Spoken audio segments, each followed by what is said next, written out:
Now, you said that some of your family members were affected by the crack epidemic. Can you speak more on that? How directive was it effective and influential in your pursuit of education? Not only here at Howard, but just to get a higher degree and a higher level education. Well, often, you know, the narrative that you hear is that those people who were affected were people who had great expectations out of life, who people had expectations for, and somewhere they just got lost in the fray, and, you know, it was just like, that just ruined their whole life. They just changed the whole course of their life. You know, these were people who were high-achieving academians, people who were socially aware, and still exhibit some signs of intelligence today, even now, for those who still remain. You know, but something happened. There was this point that most of those people got to that just changed everything, and it has impacted not only them but their children, the people around them, the entire community. It really has stifled our growth. Not even, I wouldn't even, at this point, stifling is not the word. It stopped it. We're not going anywhere. So how important is education to your family? How important is it for you to succeed against all the odds? Well, you know, the importance of my success, I think, is more so with the community of people that wouldn't necessarily be my immediate family. You know, I have a very small family, considerably. A lot of the members of my family are older. And the connection with younger people may not be so strong for a number of reasons. I mean, some people may feel that you're irrelevant to them, and so I say that because, you know, I don't know if there'll be anyone left in my family to value that, you know, 20 years from now. No one who was there from the start. You know what I mean? But education it's important to me. It's important to my brothers and sisters who are all in the military and often make comments like, well, hey, we think you're going to be one of the most successful people in our family. Maybe, certainly more successful than us. And I think that's a wonderful thing for them to say, although I don't know if they realize how much value I place on the service that they've offered our country in the military. So why didn't you go to the military? I sometimes think I might after I graduate, but that wasn't the route I wanted to go economically or socially. Not right now. So if someone were to hear Brandon D, what characteristics would you like for them to hear and to be associated with your name?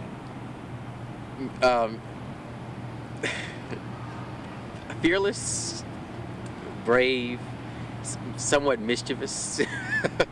And I say that because, you know, I love to get people talking. I love to get conversations stirred up about serious issues. And whatever tactics it takes to arrive at a serious solution, you know, I'm willing to take that risk, and it's fun, and it helps empower other people, so I love it. Okay, so your shoes. They're stylish.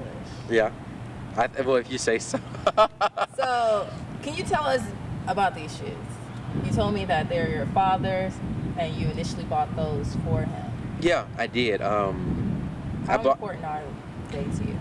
Well, I bought these shoes for my father for Father's Day. And when my father was a cancer patient, he passed away over the summer. And I think he may have worn these shoes 3 or 4 times, maybe, after I bought them for him. And I don't remember when he passed away. I don't remember if it was before or after he passed away, or if this was one of the first things I got or one of the last things I picked up. When I was going through his things to figure out what we were going to keep and what we were going to give away, and what I was going to share with my mother and my brothers and sisters. But these I started wearing immediately after he passed away, and it was funny because it seemed like when I put them on that I'd never given them away, like he really had never touched them. But then I knew that he did, and so that's really significant to me.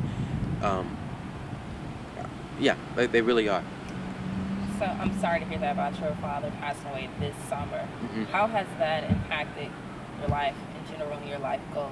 Have you made any dramatic changes or any alterations to how you think about life now? Yeah, I do.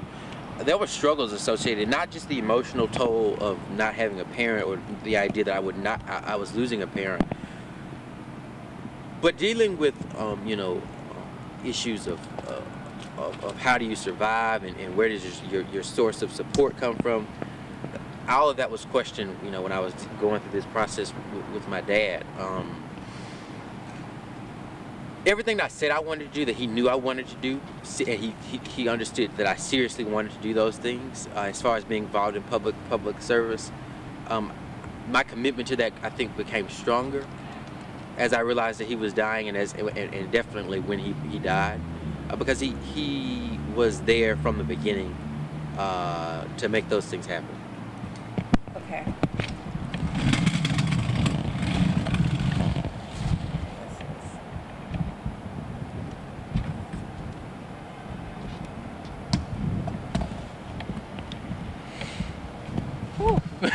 It's cold.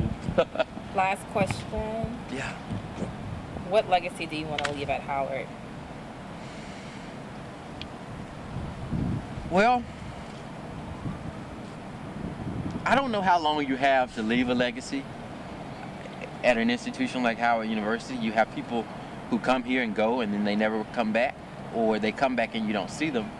And then you have people who set an example by, coming to this university and for their entire lifetime making contributions, meaningful contributions.